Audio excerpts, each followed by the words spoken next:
ઉપલેટા ક્ષત્રિય રાજપૂત સમાજ દ્વારા પીટી જાડેજા ઉપર જે પાસાના કાયદા હેઠળ જેલમાં મોકલી આપવામાં આવ્યા છે તે તાત્કાલિક છોડવામાં આવે તેવી માંગ સાથે આજરોજ મામલતદારને આવેદનપત્ર પાઠવવામાં આવ્યું છે અને પીટી જાડેજા ઉપર કિન્નાખોરીનો મામલો હોય તેવું લાગી રહ્યું છે।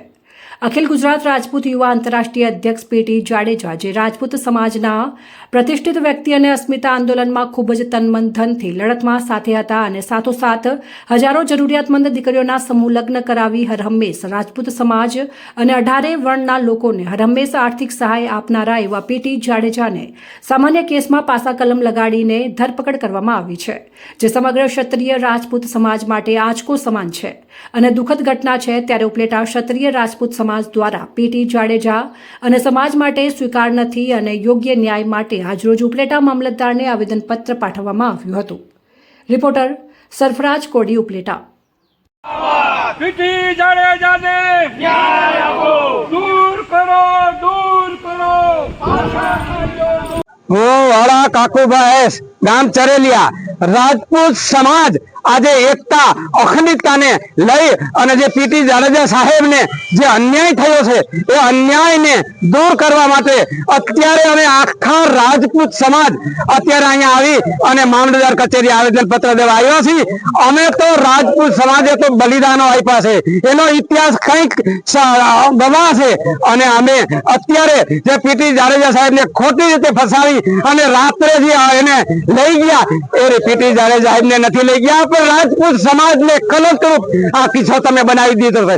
માટે સરકારશ્રીને હું આવેદન કરું છું, આ સરકારને એક વિનંતી કરું છું કે જલ્દી સે જલ્દી પીટી જાડેજા સાહેબને નિવૃત્ત કરવામાં આવે એવી અમારી સર્વ રાજપૂત સમાજની માંગણી અને લાગણી છે।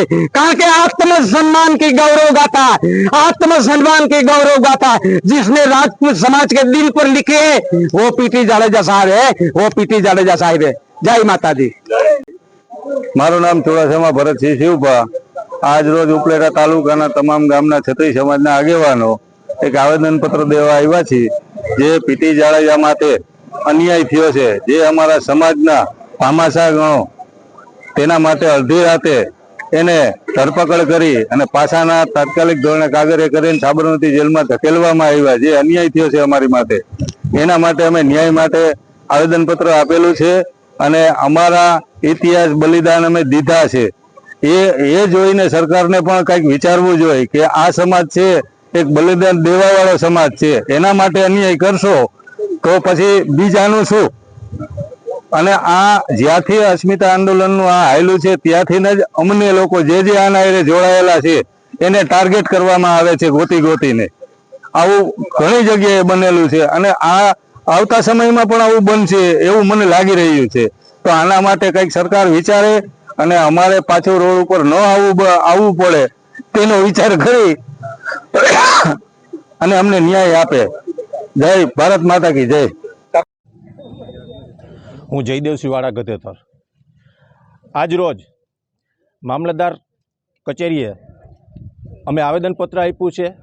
એક પીટી જાડેજા આંતરરાષ્ટ્રીય યુવા અખિલ ગુજરાત યુવા પ્રમુખ એવા પીટી જાડેજા સાહેબને જ્યારે નહીં જેવી બાબતની અંદર પાસાના કાયદા લગાડી અને અચાનક એની ધરપકડ કરી છે, ત્યારે આજે અમારા તમામ ગુજરાતના ક્ષત્રિય સમાજને એક કલંકિત થાય એવું આ સરકારે એવું વર્તન કર્યું છે।